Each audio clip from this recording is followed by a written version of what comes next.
In the previous video, I constructed everything that you see on the screen now, so I can move straight on to the painting phase. I want to paint this part first before I construct the rest of the photo etch, because the rest of the photo etch is going to make this section of the main mast considerably more difficult to handle, because it'll make it considerably more delicate. Something that I did realize after I'd started painting was that I did things in the wrong order. I should have actually painted it with white first and then masked off the white stripe, then painted the grey and the black. That probably would have made this process go a little bit easier, but it doesn't really matter. Things will work out just fine anyway. Here I'm painting the mast with the base color of XF53. That is the color that I'm using to represent HMS Hood's superstructure. After painting everything in XF53 and giving it a little bit of time to dry, I mask off the top of the mast and then spray it in black. This is Tamiya XF1.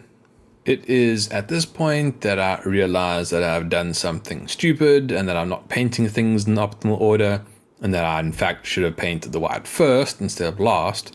So I now spray the top of the legs in XF2. This is white. The reason why I didn't mask off the black before spraying the white was because this top section is more difficult to mask, mainly because of the section of photo etch handrailing. So I figured it would be easier to just spray the area with white, then mask on top of the white, and then, as you see now, respray the top of the mast in black. In any case, I don't expect this to be perfect. It is a fairly complex shape here at the top of the mast, so I am expecting to have to do touch-ups by hand with a brush. It was also at this point that I decided I should actually go and reread the mast section on the HMS Hood Association's guide for this model, and that is when I realized that there are a whole lot of other things that I haven't installed that need to be installed as corrections to this main mast. There is an exhaust pipe that runs up one of the aft legs of the tripod, and then every tripod leg also has a ladder on it. With the intention of not repeating my painting mistakes of a few moments ago, I paint these components in white first. Once the paint dried, the exhaust pipe was cut to length and then tacked in place on the leg using extra thick plastic cement. Once I was happy with its position, I then reinforced the bond across its entire length with extra thin plastic cement. Next, I installed the ladders. Here, the ladders are tacked in place using extra thick superglue and then orientated into the correct position. Once in the correct position, the ladders are glued down using extra thin superglue. To ensure that all the ladders are the perfect length, I glue them in place first and then cut them to length. Other than the ladders, there is one more small photo etch detail that needs to be added, and those are cable spools that go on the side of this structure at the base of the mast. These cable spools come from my Missouri model. I just painted them up with XF53. They are leftovers from a very long time ago. To install them, I apply extra thick super glue to their base and then place them in contact with the side of the structure. Now that I've got all the photo etch on, painting can resume. Since this is quite a small area to paint, it's really just touch up. I'm going to brush paint. Airbrush is just going to be extra work for no reason.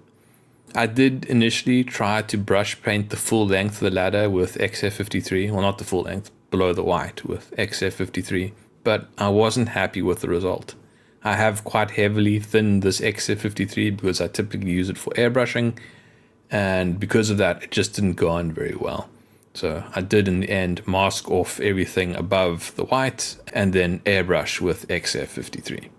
After painting all the ladders I had installed, I then realized that there was a section of ladder that I had forgotten about. That is just this short section that runs from this small platform up to the starfish platform itself. That I glued in place using extra thick super glue and then brush painted black. Fortunately, the black isn't too thin and it gets brush painted on very nicely.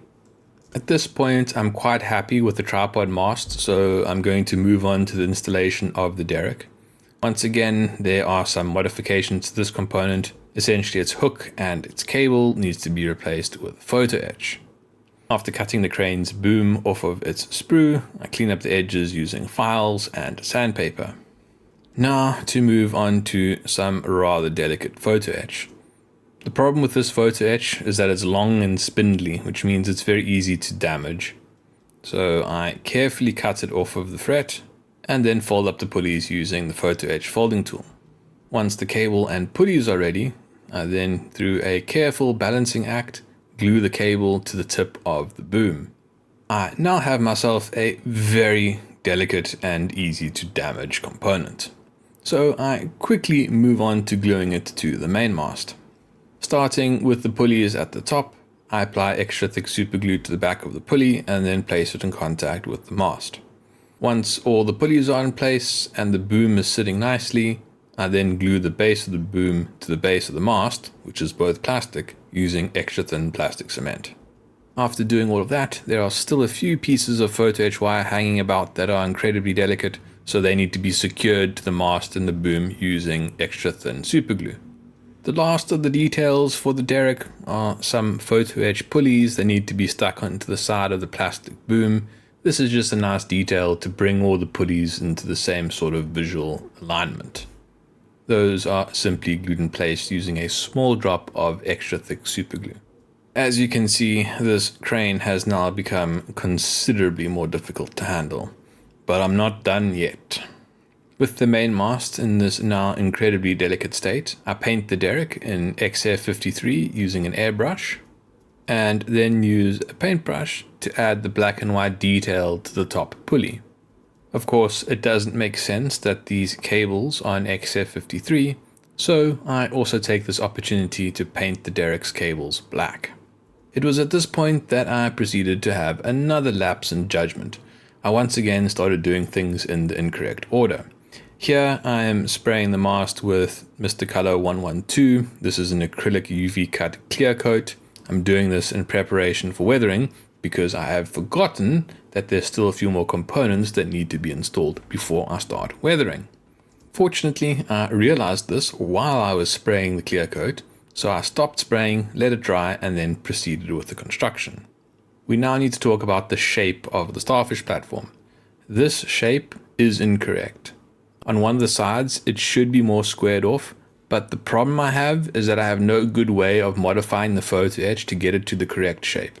It is only very slightly off, so because of that, I am happy to accept this slightly incorrect shape. It's one of those scenarios where I think that if I were to correct it, it would look worse than if I left it in this slightly incorrect shape. So keep that in mind. If you are going for absolute accuracy, technically, this starfish platform is incorrect. However, having said that, I don't think very many people are going to notice that. Anyways, there it is. I am aware that the shape is wrong. Another reason for keeping the starfish platform in this slightly incorrect shape is that FlyHawk provides a custom fitted hand railing to go on the top of the starfish platform. If I change the shape of the starfish platform, this hand railing wouldn't fit, adding in more complexity and another area for things to look a bit off. So I decided just to leave everything as is. You'll also notice that this handrail has been painted in white. That is intentional. That's because everything from above the starfish platform on this mast will be painted in white. So I painted the handrail in white to blend in with the mast that is going to be behind it. Since this is a custom handrail designed specifically to fit this starfish platform, installation is very easy. I find that being methodical and slowly working around the platform is the best way to install this kind of hand railing. To start, I choose the longest end and tack it in place using extra thick super glue. I then fold the panel into position and glue it in place using extra thin super glue. This process is then repeated as I slowly work my way around the entire platform. Eventually, I get back to the starting corner and thankfully everything aligns quite well. It's not perfect, but it's good enough. The last detail is to install this boom that sticks out from underneath this small platform. This is a section of 0.5mm brass wire. I clipped it to length and filed off the edge to make it flat, and then glued it in place using extra thick super glue. After the super glue had set, I painted the base of the mast up to the level of the platform. From what I've seen, this is the correct location where this boom should transition from being black to white. Since both the handrail and this boom are white, I do particularly want to spray these with this clear coat because it is a UV cut and white paint is most affected by UV. So I respray the area with Mr. Color 112. After leaving the clear gloss coat to dry for a few hours, I can then apply panel line. This panel line has been thinned 2 to 3 parts solvent to 1 part of panel line. It does make it very thin, but it makes it a bit easier to work with. It helps it flow and it leaves less residue that needs to be removed. Applying panel line is not a precision task. You can pretty much slap it on wherever you want it, and if you get it in a place where you don't want it, it's easy to remove, provided you have first protected the area with a gloss coat, as I have done. After getting the panel line into all the details, I set the component to dry for around 20 minutes. Once the panel line has dried, I use solvent to remove the excess and blend in the areas where I think there is a bit too much panel line. The tripod mast is then set aside to dry for a few hours. Once the panel line is fully dry, everything can then be sealed in with a matte coat. This is Tamiya XF86. I quite like to use Tamiya XF86 as the matte coat for ships. That's because it doesn't overdo the matte. In the past I've used Mr. Color 182, which is a very strong matte, so you have to be quite careful with that one. I was recently in the hobby shop and I came across Mr. Color GX114. That is a matte super smooth clear. I haven't tried any of it yet, but it might be quite good. If anyone has experience with that matte clear, I'd be interested to hear your thoughts on it. Leave a message in the comments below. After leaving the matte coat to dry for a while, the mast is now finally ready to be installed on the ship. I'm going to install the mast at this point before I install the upper section for 2 reasons. Firstly, it is incredibly delicate. Anything that I do to it from now is just going to make it even more difficult to handle and even more delicate. So I need to attach it to the ship. Once it's attached to the ship, it'll be a lot safer. The second reason is that I actually think it'll be a bit easier to keep the entire mast properly aligned if I were to install it in sections. If I do it in 2 sections, I can start with this lower section, install it, and ensure that it is sitting correctly and looks right. I can then install the upper section of the mast, correcting any small errors that were introduced in the lower portion. I think that will just create a better effect once everything is done. Fortunately, the upper section of the main mast is considerably simpler than the lower section. There are once again some modifications and there's a bit of tricky photo etch that needs to be done, but in total it is a lot easier than this lower section, so I think I'll get to that quite happily in one video, which will be next video. If you would like to support this channel or see how this ship looks when it is completed, then please subscribe. Thanks for watching. Cheers.